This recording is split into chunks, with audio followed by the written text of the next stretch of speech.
Arestado ng mga tauhan ng PNP Integrity Monitoring and Enforcement Group ang isang aktibong pulis dahil sa pagkakasangkot umano sa qualified trafficking in persons at syndicated illegal recruitment. Ang pag-aresto ay sinagawa sa Bukawe Municipal Police Station sa Bulacan sa bisa ng warrant of arrest mula sa Regional Trial Court sa Pasay City.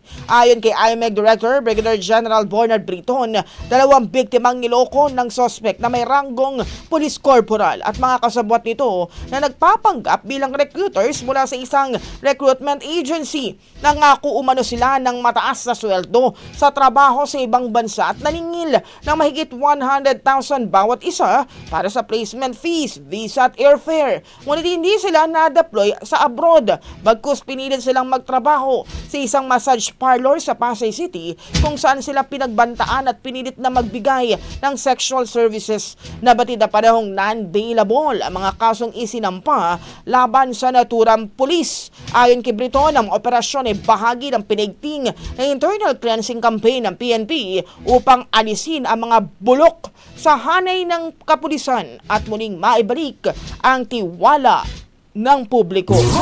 Ang bahaging ito ay hatid sa atin ng Yummy-Vit ES3 Syrup. Simulang tuparin ang pangarap ng iyong anak. And stunting now!